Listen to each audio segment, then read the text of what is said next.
How many of us have ever been hurt by something someone said or did? How many times have we taken a comment, a gesture, or an action personally, only to find ourselves upset, defensive, or frustrated?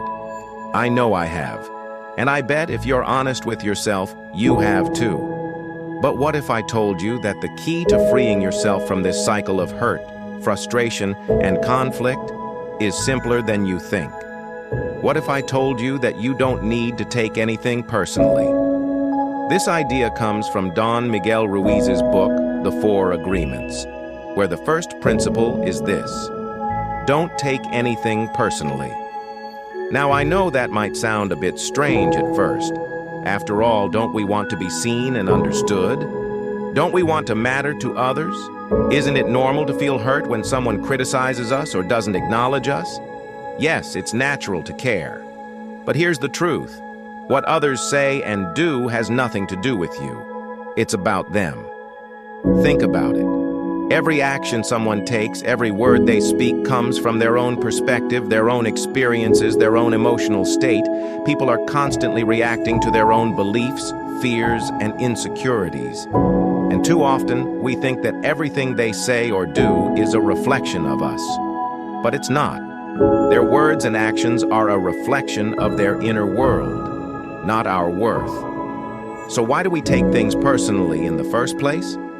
It's because at some level, we believe the world revolves around us. We make the assumption that when someone praises us, criticizes us, or even ignores us, it must have something to do with who we are. We internalize those opinions, and we start to believe them, as if their words are truths about our identity. When we take things personally, we suffer. It's a simple but powerful dynamic. When someone criticizes us, we feel hurt. And in that hurt, we often defend ourselves. We argue, we get defensive, or we try to explain ourselves. But in doing so, we create conflict. Conflict that doesn't just affect the person who spoke those words, but also ourselves. The same happens with praise. When someone compliments us, we often take it as a form of validation. We believe it reinforces our worth. But if we depend on others for that validation, we set ourselves up for an emotional roller coaster. If the next day someone criticizes us, we're back to feeling like we're not good enough. So whether it's a compliment or a criticism, taking things personally disturbs our peace and leads to unnecessary suffering. But here's the good news. When we stop taking things personally, we free ourselves. Imagine for a moment a life where you can walk through the world with your heart wide open, completely untouched by the opinions and actions of others. Imagine being able to hear someone criticize you without feeling hurt or defensive, or to hear a compliment without getting attached to it. That's what happens when you no longer take anything personally. You begin to trust yourself more deeply, knowing that your value isn't defined by others. You understand that their words, whether good or bad, are reflections of their world, not yours. This isn't to say that you become indifferent or stop caring about others. It's about letting go of the need for external validation. When you stop seeking approval, you no longer rely on others to tell you who you are. You already know. Let me give you a simple example. Think about a situation where someone cuts you off in traffic. You might immediately feel anger or frustration, thinking, "How dare they?" You might feel disrespected or unsafe. But the reality is that driver's action has nothing to do with you. Maybe they are in a rush, distracted, or having a bad day. It's about them, not you. Now picture yourself in that same situation, but this time you don't take it personally. Instead of getting angry, you simply acknowledge that the other person's behavior is their issue, not yours. You don't let it steal your peace. That's the power of not taking things personally. When you stop taking things personally, you develop an emotional immunity. Someone criticizes you, it doesn't affect you. Someone praises you, you don't get attached to it. You know your worth, and it doesn't depend on what others think.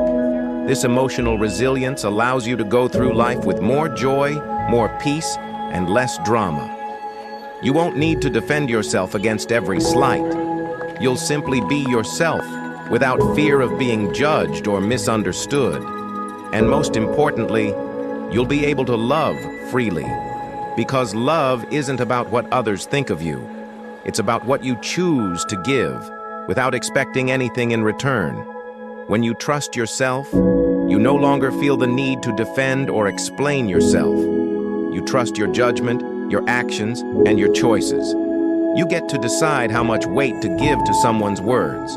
You decide what to believe, and more importantly, what not to believe.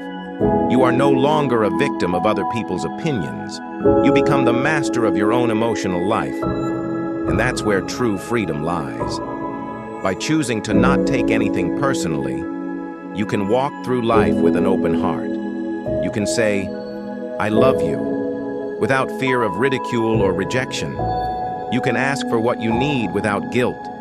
You can say yes when it's right for you, and say no when you need to protect yourself, all without fear of judgment. This kind of freedom isn't just a theoretical idea, it's a practical tool for living a peaceful, fulfilled life. Not taking anything personally is an invitation to freedom. It's an invitation to live a life where you are no longer controlled by the opinions and actions of others. It's about finding peace within yourself and knowing that your worth is constant, independent of what others say or do. So the next time someone says something that bothers you, remember, it's not about you, it's about them. Let it go. Choose peace. Choose freedom. And most importantly, choose to trust yourself.